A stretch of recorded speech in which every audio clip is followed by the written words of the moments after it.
Assalamualaikum warahmatullahi wabarakatuh. Alhamdulillah, salatu wassalamu ala rasulillah wa ala alihi wa ashabihi wa walam. Ada satu kisah yang aneh tuh bener-bener lumayan kepikiran tatkala ana mendengar kisah ini. Suatu kisah yang begitu heroik, yang gak kalah dramatis dibandingkan beberapa film-film action menurut ana. Dan kisah ini merupakan satu kisah yang sangat heroik, merupakan satu kisah di mana ini adalah titik dari kemajuan kaum muslimin, yaitu ini adalah perang Khandaq. Yes, perang Khandaq. Dan nggak layak rasanya kalau hanya anak doang yang merasakan bahwasanya ini merupakan kisah yang begitu menggugah hati kita, begitu kerasa dramanya. Dan apabila antum semua adalah penikmat dari film-film action, ini nggak kalah seru dibandingkan film-film tersebut. Maka nggak layak rasanya kalau tidak Anda sampaikan kisah ini. Maka dalam video ini Anda akan sampaikan bagaimana terjadinya perang Khandaq dari awal kejadiannya dan sampai akhir dari kejadian tersebut. So stay tune, jangan kemana-mana, tetap di channel Ana Miftahul Haq. Teman-teman sekalian, perang Khandaq ini terjadi di bulan Syawal tahun 5 Hijriah, dan cuaca pada momen perang tersebut adalah cuaca yang sangat dingin. Ya, kalau mungkin di Saudi kalau panas itu bisa 40 derajat, dimana panasnya bisa termasuk kategori terik yang menyengat. Tapi kalau dingin bisa ya -1, 0 gitu kan suhunya. Jadi dinginnya menusuk ke tulang. Jadi memang iklim dari Saudi memang seperti itu. Iklim dari Jazirah Arab memang seperti itu. Dan peperangan ini, perang Khandaq ini terjadi pada saat cuacanya lagi sangat dingin. Dan waktu peperangan tersebut terjadi sekitar 40 sampai 45 hari. Dan sebab terjadinya perang Khandaq ini adalah Nabi Muhammad SAW telah mempermalukan orang-orang Quraisy, di mana orang-orang Quraisy itu telah menantang Nabi Muhammad SAW untuk bertemu kembali di wilayah Badr. Jadi orang-orang Quraisy itu pada awalnya, anak akan spill sedikit. Awalnya kaum muslimin itu hanya ingin mengambil kafilah dagang mereka yang dibawa oleh Abu Sufyan. Tapi tahu-tahu ketemu sama orang-orang kafir, maka terjadilah perang Badar, yang mana kaum muslimin memenangkan perang tersebut. Meskipun kafilah selamat sampai ke Mekah, tapi orang-orang Quraisy dari pembesar-pembesar mereka dibunuh. Maka tatkala pasukan Badar, orang-orang kafir itu pulang dari pasukan Badar, mereka berusaha mengumpulkan pasukan untuk menyerang kembali pada momen perang Uhud. Dan yang mana momen tersebut dimenangkan oleh orang kafir karena kaum muslimin ada segelintir yang tidak menaati dari perintah Nabi SAW. Lalu orang-orang kafir ini berhura-hura atau gembira dengan kemenangan mereka. Maka timbullah rasa kesombongan di dalam hati-hati mereka, dan mereka ingin merayakan kemenangan untuk yang kedua kalinya di kesempatan perang Khandaq ini. Jadi mereka mengumpulkan kembali pasukan, bahkan bersama orang-orang Yahudi, untuk menyerang kaum muslimin. Dinamakan perang Khandaq, teman-teman sekalian, karena mereka membangun parit. Parit itu bahasa Arabnya Khandaq kan ya.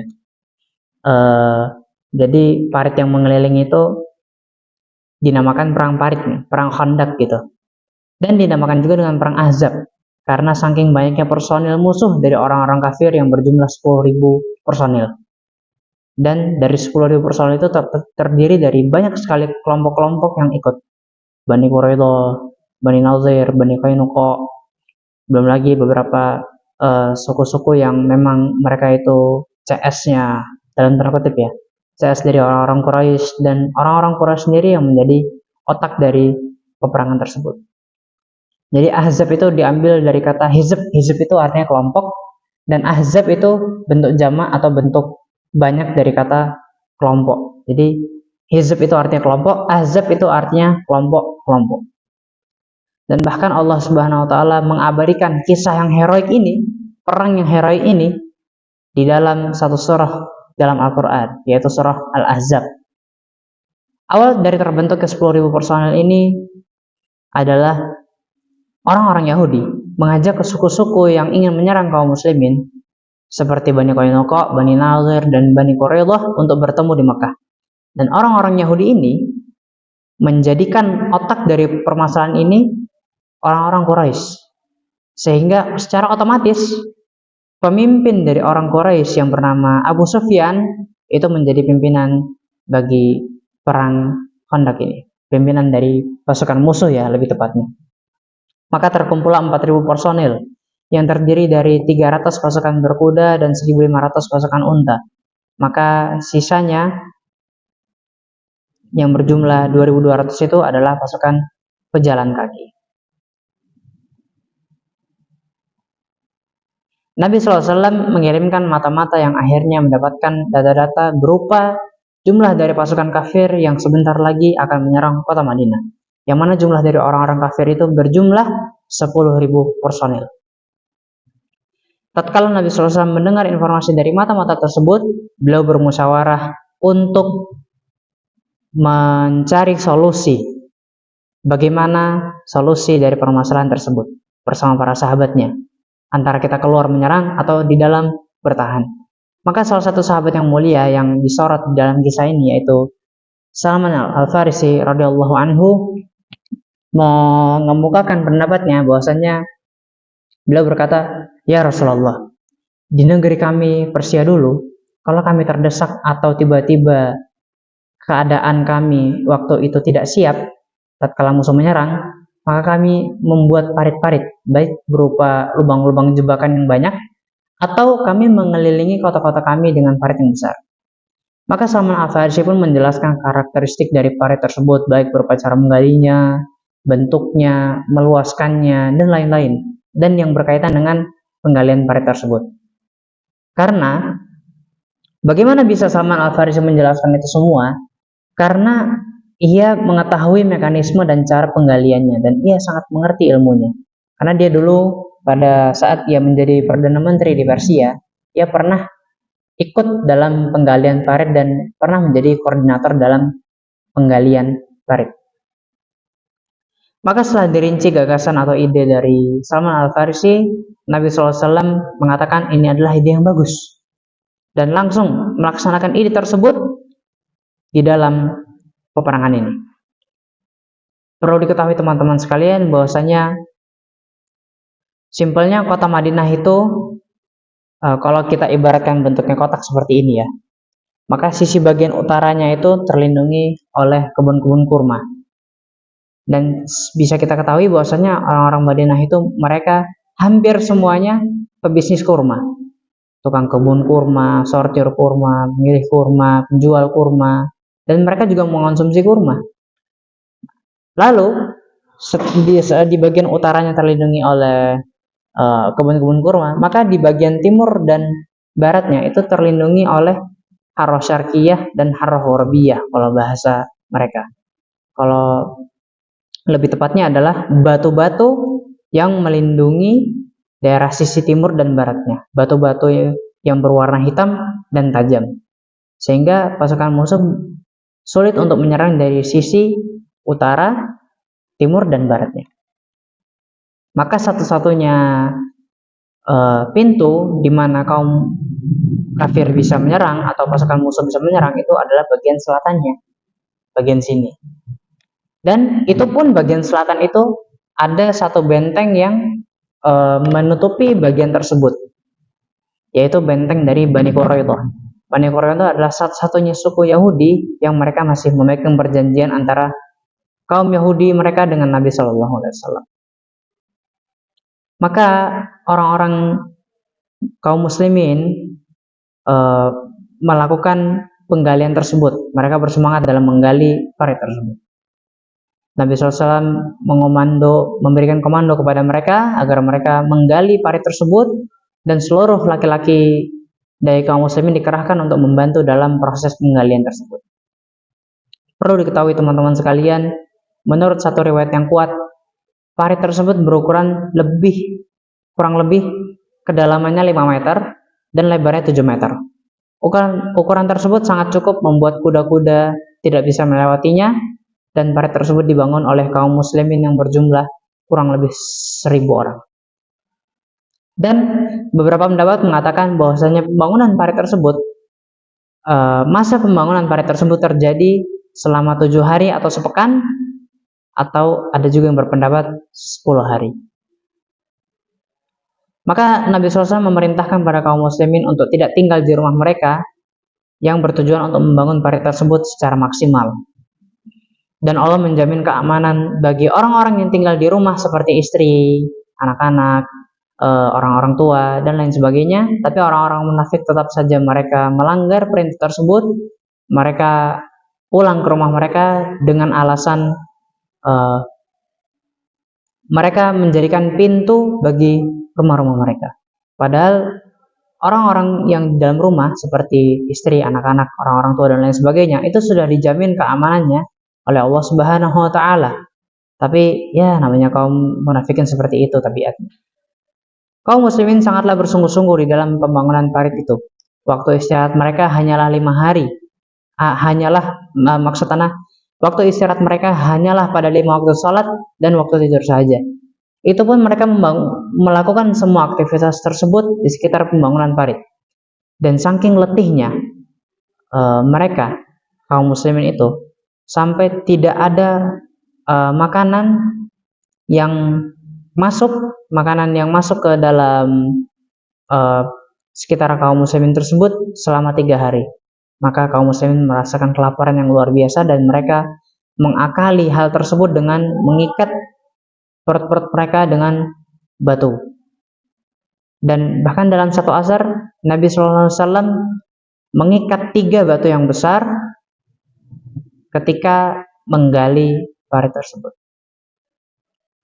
Maka setelah selesai, kaum muslimin pun bersiap-siap pada tempatnya masing-masing. Maka terkejutlah orang-orang kafir tatkala mereka sampai. Jadi orang-orang kafir itu sudah siap dengan perbendaharaan pasukan mereka mengerahkan semua pasukannya untuk bergegas ke Madinah. Dan tatkala mereka sampai di Madinah, mereka terkejut. Karena apa? Karena mereka melihat parit yang begitu besar yang tidak pernah terjadi di Jazirah Arab dimanapun. Mereka kaget. Ini tidak pernah terjadi. Strategi ini tidak pernah terjadi di Jazirah Arab. Mereka selama ini melakukan peperangan, melakukan penyerangan sana sini, tapi tidak pernah terjadi strategi seperti ini. Maka kaum muslimin pun membuat posko-posko dengan pemanah yang handal. Tatkala ada pasukan kafir yang mendekat atau berusaha menyeberangi parit tersebut, atau mungkin mereka berusaha menuruni parit tersebut, maka dipanah oleh kaum muslimin dan mereka mati seketika. Sontak orang-orang kafir, pasukan musuh, itu merasa ketakutan. Karena tatkala mereka maju, mereka berusaha untuk menyerang orang-orang kafir ini, maka dipanah oleh kaum muslimin dan nanti mereka akan mati. Sedangkan orang-orang kafir itu, mereka adalah tipikal yang takut ketika mereka itu melakukan peperangan. Sedangkan kaum muslimin, mereka dimotivasi dengan mati syahid, dimotivasi dengan menjadi syuhada. Mereka berani, mereka siap mati. Sedangkan orang-orang kafir itu perlu diiming-iming dulu, perlu diberi hadiah ini, hadiah itu, dimotivasi ini itu, sehingga barulah mereka mau. Tujuan mereka berperang itu untuk menang, bukan untuk mati. Sedangkan kaum muslimin, tujuan mereka untuk melakukan penyerangan, untuk berperang adalah mati syahid tentunya. Maka melihat realita yang terjadi dari pasukan kafir, Abu Sufyan berinisiatif untuk mengelilingi parit tersebut, tapi tetap saja tidak menemukan celah yang bisa dimanfaatkan untuk menyerang kaum muslimin. Maka satu-satunya celah yang bisa dimanfaatkan menurut orang-orang kafir adalah benteng Bani Qainuqa. Maksud anak benteng Bani Quraidah. Karena setelah anak paparkan bahwasanya di bagian utara, timur, dan barat ini sudah terlindungi oleh pohon kurma dan Haros Syarqiyah dan Gharbiyah, maka tersisalah bagian selatannya saja. Dan di bagian selatan ini ada satu benteng yang berdiri, yaitu benteng Bani Quraidah, yang waktu itu adalah satu-satunya suku Yahudi yang masih memegang perjanjian antara kaum Yahudi dengan Nabi Muhammad SAW. Maka selagi pintu benteng mereka tertutup, maka orang-orang kafir tidak akan mampu masuk ke kota Madinah. Maka Abu Sufyan waktu itu berdiskusi dengan pimpinan suku Nadir yang menjadi otak dari penyerangan tersebut, yang bernama Huyai ibn Akhtab. Maka terjadilah kesepakatan untuk bernegosiasi bersama kepala suku Quraidah yang bernama Ka'ab ibn As'ad agar suku Quraidah ini membukakan pintu benteng mereka sehingga memudahkan pasukan musuh untuk menyerang. Maka masuklah Abu Sufyan beserta Huyai bin Akhtab ke dalam benteng tersebut, dan karena mereka adalah suku Quraisy, di mana suku yang terkenal di Jazirah Arab, maka orang-orang dari Bani Quraidah menyambut mereka dengan luar biasa.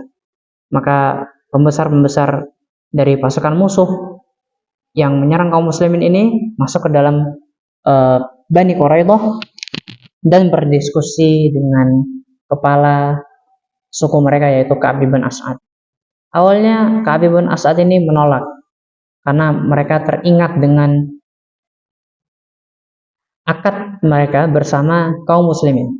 Tapi lama-kelamaan Ka'ab bin As'ad ini tergoda oleh diskusi mereka. Mereka orang-orang Abu Sufyan dan Huyai bin Akhtab ini berusaha melembutkan kalimat mereka. Mereka berusaha agar beretorika dalam berbahasa sehingga Ka'ab bin As'ad tergoda. Akhirnya Ka'ab bin As'ad pun mengiyakan orang-orang kafir, khususnya orang-orang kafir pasukan musuh, untuk membukakan pintu bagi mereka. Maka terdengarlah suara berisik seperti yel-yel dan orang-orang yang berpesta pora sambil meminum khamar di dalam benteng Bani Quraidah. Saking berisiknya suara tersebut, suara di mana orang-orang meminum khamar, orang berpesta pora, ya seperti biasa orang-orang Yahudi lah. Terdengar suara tersebut oleh Nabi Muhammad SAW, sehingga beliau pun akhirnya curiga, kenapa kok suara yang terjadi? Maka beliau mengutus dua kepala suku dari orang-orang Ansar yang bernama Sa'ad bin Mu'ad dengan Sa'ad bin Ubadah untuk mencari informasi apa yang terjadi pada benteng Bani Quraidah tersebut. Tatkala dua kepala suku Ansar itu sampai di benteng Bani Quraidah dan meminta kepada kepala sukunya untuk membukakan pintu, terjadilah sesuatu yang aneh, yaitu banyak sekali orang-orang Yahudi di benteng tersebut mencela kedua kepala suku ini. Dan perlu teman-teman ketahui bahwasanya adab atau uruf dari kebiasaan orang-orang Arab jahiliyah zaman dulu, tatkala banyak dari orang-orang pada satu kaum tertentu mencela kepala suku dari kaum yang lain, maka sama saja ia mencela satu suku tersebut. Jadi beberapa orang dari segelintir kaum ini, kaum mereka maksudnya, kalau mereka mencela kaum yang lain tapi mencela kepala sukunya, maka sama saja ia mencela satu kaum tersebut. Maka mereka Sa'ad bin Mu'ad dengan Sa'ad bin Ubadah ini merasa aneh, merasa ganjal. Ada apa yang terjadi? Apa jangan-jangan mereka membelotkah? Atau mereka apalah, ada sesuatu yang membuat mereka seperti itu perlakuannya. Maka dua kepala Ansar tersebut menemui Nabi SAW dan melaporkan bahwasanya suku Quraidah telah berkhianat. Lalu Nabi bertakbir dengan suara yang keras. Lalu Nabi SAW berkata, bergembiralah, karena kemenangan sudah datang dari Allah. Tatkala Bani Quraidah berpesta pora, 40 dari pasukan pilihan mereka bersepakat untuk menyerang secara diam-diam dari benteng kaum muslimin, karena lokasinya terletak tidak jauh dari benteng mereka. Jadi benteng kaum muslimin ini terletak tidak jauh dari bentengnya Bani Quraidah. Tapi pada waktu itu Nabi SAW membolehkan selain prajurit muslimin, baik dari anak-anak perempuan maupun orang-orang tua untuk bertahan hidup di rumah-rumah mereka. Bani Quraidah juga menyiapkan 500 pasukan di belakang benteng tersebut supaya apabila terjadi serangan dari kaum muslimin, maka mereka langsung menyerang balik pasukan kaum muslimin tersebut. Maka 40 orang tersebut mengintai di sekitar benteng muslimin dan mereka melihat bahwasanya pasukan muslimin tidak kelihatan. Lalu satu orang dari mereka berkata, "Saya akan naik ke atas benteng." Jadi satu orang dari golongan dari 40 orang tersebut, ia memanjat dinding benteng kaum muslimin dan ia mengintip dari atas. Dan kebetulan di dalam benteng tersebut terdapat banyak sekali orang-orang tua. Salah satunya adalah Hasan ibn Thabit radhiyallahu anhu. Salah satu dari penyair dari Nabi Muhammad SAW. Teman-teman sekalian, beliau ini dijuluki sebagai khatibnya Nabi SAW. Dan waktu itu, kejadian perang Khandaq itu, beliau berusia 80 sampai 90 tahun. Dan beliau karena saking tuanya, beliau tidak punya keterampilan perang. Dan bahkan dalam satu asar menyebutkan bahwasanya saking tuanya Hasan ibn Thabit radhiyallahu anhu ini, ia tidak bisa memegang benda karena gemetar. Jadi biasanya mungkin kalau kita melihat ada orang-orang tua yang mereka itu sudah sepuh lah dalam tanda kutip. Nah itu kan biasanya kadang-kala mereka kalau jalan tuh bergetar, mereka kalau memegang benda itu biasa bergetar. Ya seperti itulah kurang lebih kondisi dari sahabat yang mulia ini, Hasan bin Thabit radhiyallahu anhu. Dan beliau dilarang oleh Nabi SAW untuk ikut perang. Dan waktu itu Hasan bin Thabit posisinya berada di dalam benteng kaum muslimin bersama dengan banyak wanita muslimah. Tapi mereka dalam keadaan sembunyi. Dan mereka semua tahu dan merasakan keberadaan kaum Yahudi Bani Quraidah yang sedang mengintai mereka.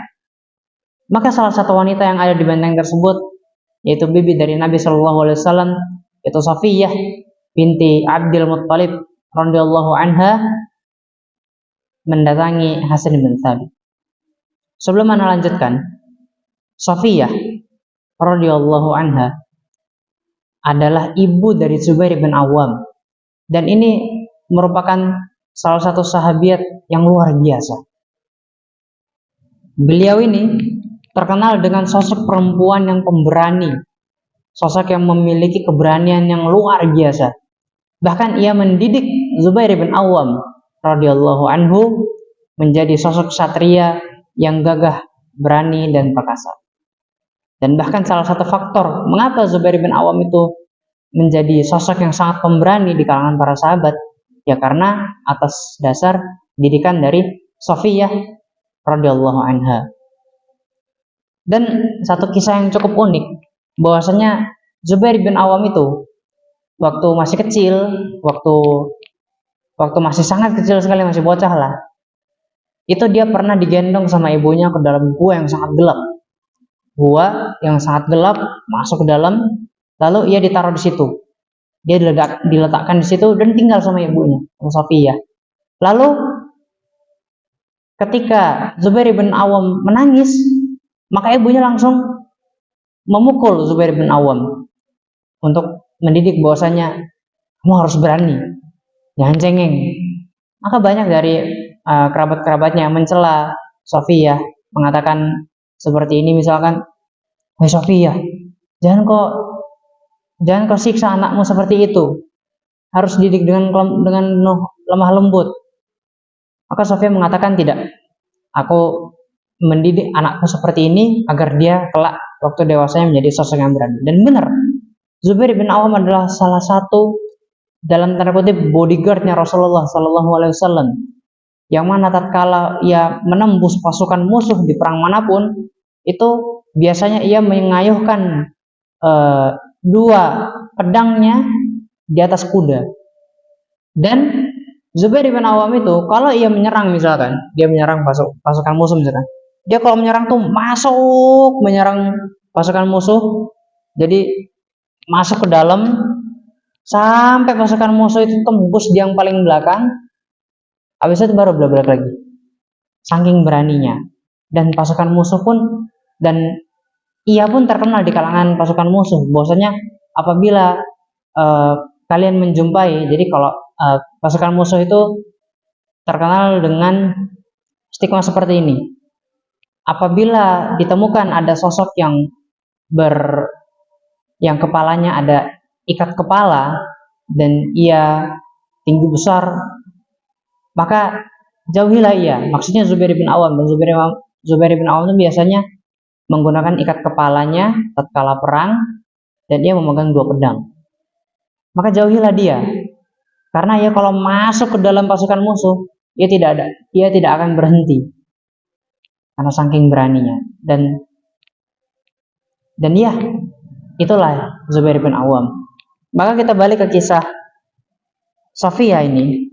Maka Safiyah radhiyallahu anha berkata kepada Hasan bin Thabit, "Wahai Hasan, dari sekian puluh orang di bawah itu, ada satu orang yang mau menaiki benteng, maka bunuhlah ia.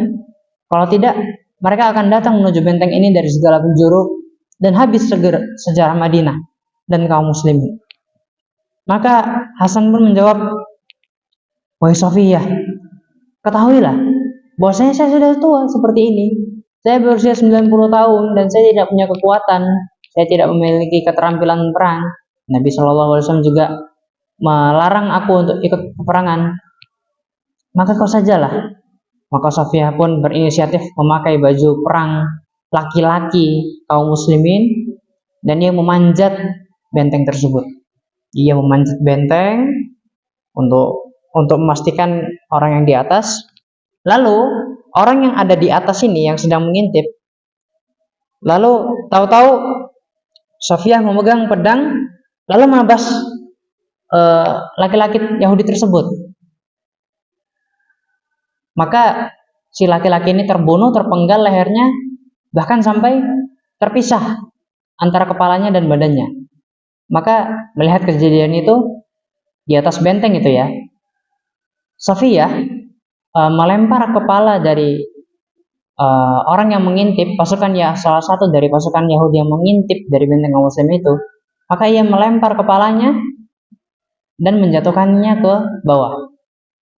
Maka tatkala orang-orang Yahudi melihat di sekeliling benteng tersebut ya, tatkala mereka melihat kepala dari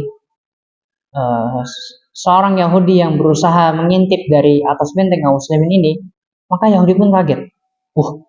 Berarti di dalam benteng ini ada pasukan yang besar. Padahal di situ hanya terkumpul tawanan-tawanan, maksud anak terkumpul di situ perempuan dan anak-anak beserta orang-orang tua. Maka orang-orang Yahudi pun ada timbul sedikit rasa takut. Dan Safiyah melanjutkan, setelah ia melempar kepala sosok Yahudi tersebut, maka ia mengambil badan orang Yahudi tersebut lalu ia menjatuhkannya ke bawah, sehingga orang-orang Yahudi tersebut dalam tanda kutip takut, kena mental. Dan akhirnya orang-orang Yahudi pun tidak jadi mengepung benteng dari kaum muslimin. Lalu beberapa hari kemudian pasukan musuh masih saja mereka itu berada di luar parit karena saking sulitnya mereka masuk ke dalam benteng dari kaum muslimin, karena parit yang besar itu membuat mereka kesulitan untuk menyerang kaum muslimin. Lalu pasukan musuh memiliki strategi, yaitu menggunakan kuda-kudanya untuk menepuk-nepukkan kaki kuda tersebut di sekitar bibir parit, sehingga karena kuda-kuda tersebut menepuk-nepukkan kaki mereka, sehingga tanah-tanah yang ditepuk-tepukkan itu jatuh, sehingga karena tanah-tanah tersebut jatuh ke dalam parit, mereka lambat laun mudah untuk masuk menerobos ke dalam pasukan kaum muslimin. Mereka melakukan strategi tersebut secara diam-diam di malam hari, tapi mereka sempat dipanah oleh kaum muslimin sehingga strategi mereka tidak berjalan dengan sempurna.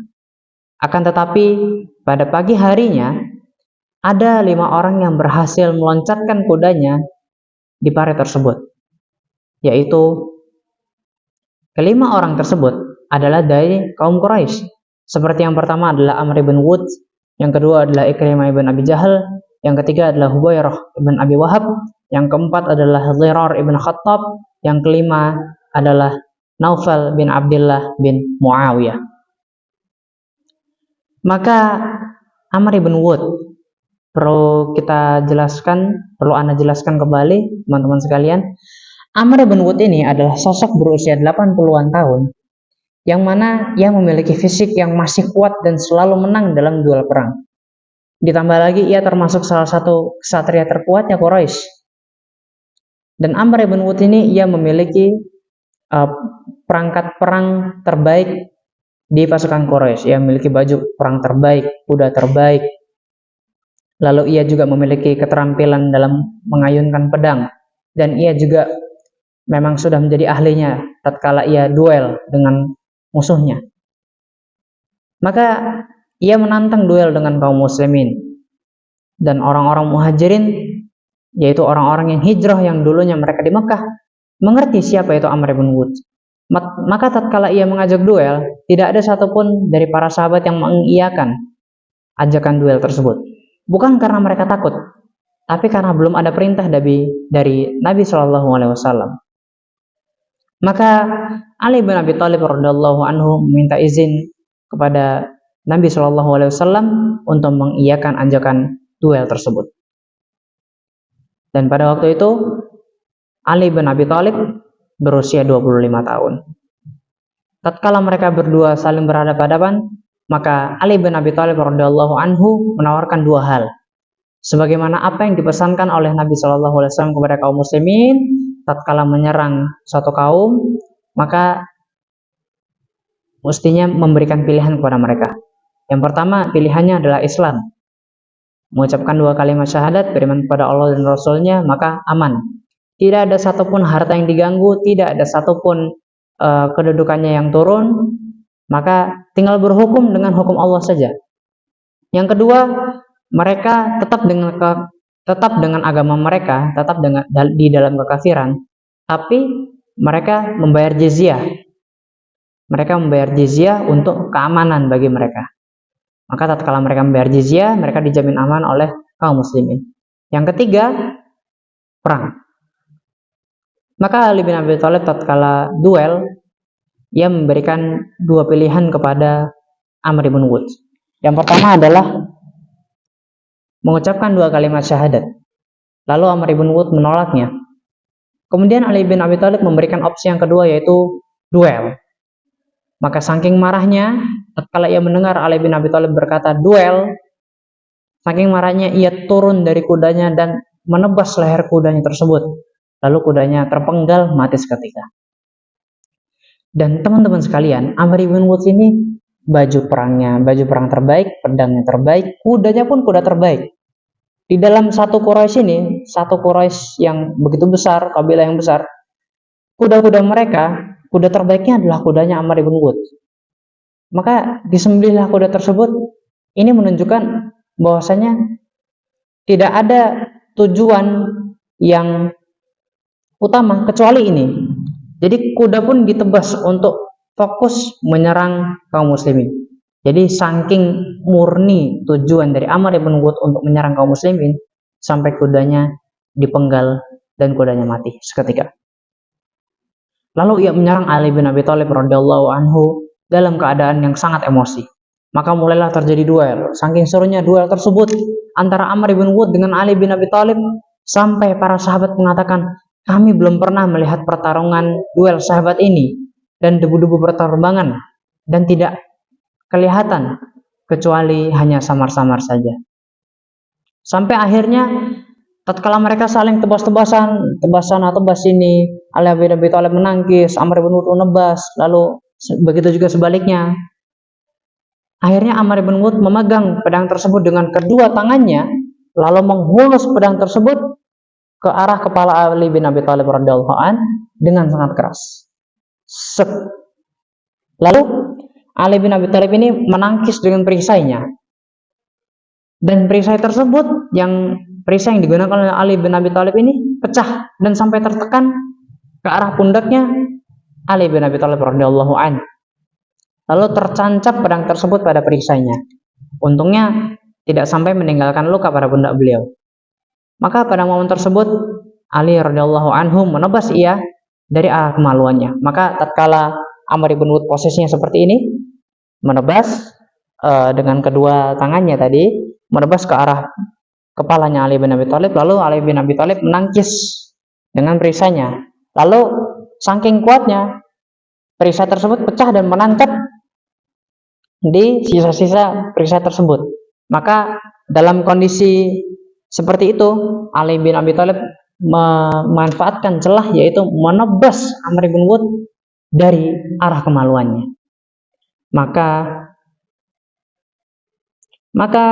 sehingga matilah Amr bin Wud, dan para sahabat tidak mengerti siapa yang menang karena saking tebalnya debu pada duel tersebut, sampai Ali bin Abi Thalib radhiyallahu anhu mengucapkan takbir. Kaum muslimin pun bertakbir pada saat itu. Maka seketika keempat orang yang menyeberangi parit tersebut melarikan diri. Maka Zubair bin Awam di belakang pasukan kaum muslimin mengejar mereka dan mengayunkan pedangnya dengan sangat cepat dan sangat kuat. Dan lemparan pedang tersebut saking kuatnya mengenai pundaknya Naufal, sehingga Naufal tertebas sampai terbelah dua. Makanya tertebas dari pundaknya sampai badannya terbelah dua. Maka Abu Sufyan melihat kejadian ini, terbunuhnya Amr bin Wud, orang yang paling jago dari kalangan Quraisy dalam masalah duel, terbunuhnya Naufal. Maka Abu Sufyan meminta agar dua jenazah orang-orang kafir tersebut diserahkan kepada mereka dan diganti dengan 10.000 perak, nilai yang sangat fantastis pada zaman tersebut. Maka Nabi SAW memberikan dua jenazah kafir tersebut tanpa meminta imbalan. Maka pasukan kafir terdiam dengan banyaknya kematian yang dialami oleh pasukan tersebut. Mereka bimbang, merenung, dan memikirkan jalan keluar bagaimana ini caranya agar mereka bisa tembus. Karena tatkala mereka mau menyeberangi parit dipanai oleh kaum muslimin, dan tatkala mereka mau lewat dari celah benteng dari Bani Quraidah, sudah ada kejadian yang membuat orang-orang Yahudi takut karena terpenggalnya salah satu di antara personil mereka dari atas benteng. Maka momentum ini dimanfaatkan oleh Nabi SAW untuk bernegosiasi, termasuk salah satunya adalah suku Ghatafan yang berjumlah 4.000 orang dan dipimpin oleh Uyainah ibn Husain. Uyainah ibn Husain ini, teman-teman sekalian, adalah dikenal oleh kalangan para sahabat termasuk dalam tanda kutip orang bodoh yang ditaati. Maka ketika Nabi SAW berdiskusi kepada mereka suku Ghatafan ini, Uyainah ibn Husain tidak mengiyakan perjanjian tersebut. Padahal Uyainah ibn Husain ini sudah ditawarkan, jangan ikut campur dengan urusan kami kaum muslimin dengan mereka kafir, maka kamu akan diberikan 1/4 dari hasil kebun Madinah selama setahun. Maka Uyainah pun menolaknya. Lalu sudah terjadi berbagai macam cara untuk bernegosiasi dengan Uyainah bin Husain ini tidak tembus. Maka mereka meninggalkan suku Ghatafan dan melanjutkan peperangan tersebut.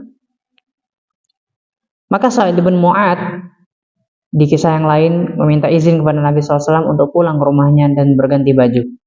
Lalu Nabi SAW mengizinkannya. Setelah selesai berganti baju dengan baju perang, maka ada bagian yang sedikit terbuka pada dadanya.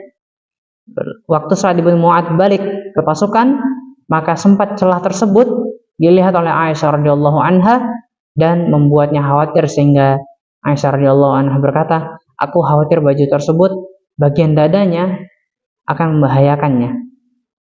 Maka tatkala ia sampai di lokasi parit, bagian celah dadanya tersebut terkena anak panah, yang membuat akhirnya ia terjatuh dan berdarah. Lalu para sahabat segera membawanya saat Ibnu Mu'adz ini ke hadapan Nabi SAW. Lalu Nabi SAW mencabut anak panah tersebut dari dadanya. Lalu luka tersebut meninggalkan bekas dan mengeluarkan darah dengan sangat deras. Lalu Nabi SAW memanaskan besi dan menempelkan di sekitar luka tersebut, dan darah itu pun akhirnya berhenti pada saat itu. Dan metode ini dikenal oleh orang-orang Islam sebagai metode pengobatan Kai. Jadi besi dipanaskan lalu ditempelkan kepada bagian yang sakit untuk menghentikan jalur darah yang mengucur dengan sangat deras gitu, untuk menghentikan darah. Lalu tiba-tiba setelah luka tersebut berhenti mengeluarkan darah, lalu tiba-tiba luka tersebut keluar lagi darahnya. Lalu Nabi SAW menempelkan besi panas di sekitar luka tersebut, lalu terhentilah darah tersebut, terus tahu-tahu mengalir kembali darahnya. Maka kejadian itu terulang beberapa kali, dipanaskan besi, ditempelkan, berhenti luka tersebut, setelah dijeda beberapa lama keluar lagi, ditempelkan lagi besi yang panas, lalu luka tersebut kering, tidak mengeluarkan darah, dan setelah dijeda beberapa lama keluar lagi darah tersebut. Maka Nabi SAW memerintahkan kepada para sahabatnya untuk membawa Sa'ad ibn Mu'adz ini ke dalam Masjid Nabawi untuk dirawat. Maka dibuatkan kemah khusus untuk Sa'ad ibn Mu'adz dirawat di situ dan ditemani oleh para sahabat Nabi radhiyallahu anhu. Lalu Nufailah, salah satu dari perawat di zaman Nabi SAW dan perawat pertama dalam sejarah Islam, beliau langsung menindaklanjuti luka tersebut, langsung mengobati lukanya Sa'ad radhiyallahu anhu. Dan perlu diketahui teman-teman sekalian, Nufailah ini adalah salah satu sahabiat Nabi SAW, dan menurut para pakar sejarah, perawat pertama dalam sejarah Islam adalah Nufailah. Dan setiap ada peperangan Nabi SAW, beliau selalu ikut untuk merawat pasukan kaum muslimin yang terluka. Setelah memasuki hari ke-40, pasukan kaum muslimin bersepakat untuk menyerang kaum muslimin dengan cara apapun, karena mereka merasa jenuh lantaran mereka tidak bisa menembus pasukan dari kaum muslimin. Maka pasukan musuh menyerang kaum muslimin dengan cara melempar anak panah menuju kaum muslimin dari zuhur hingga maghrib dan non-stop. Jadi mereka melemparkan anak panah yang begitu banyak dari zuhur hingga maghrib. Dan bersama itu di depan pasukan pemanah ada ribuan personil pasukan berkuda, yang mana kuda tersebut menyentak-nyentakkan kakinya, sehingga tanah yang diinjak oleh kuda tersebut jatuh dan memudahkan mereka untuk menyerang kota Madinah.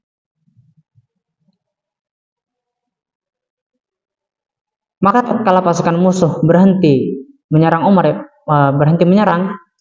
ibn Khattab radhiyallahu anhu mendatangi Nabi SAW dan mengatakan, "Demi Allah, wahai utusan Allah, sungguh mereka para musuh-musuh itu menyibukkan kita, sampai-sampai saya tidak mengerjakan salat asar kecuali sekarang." Maksudnya sebelum waktu maghrib. Maka Nabi SAW menjawab, "Adapun aku, wahai Umar, aku pun belum salat, karena saking susahnya mencari celah waktu untuk menegakkan salat, karena saking susahnya kaum muslimin pada saat itu."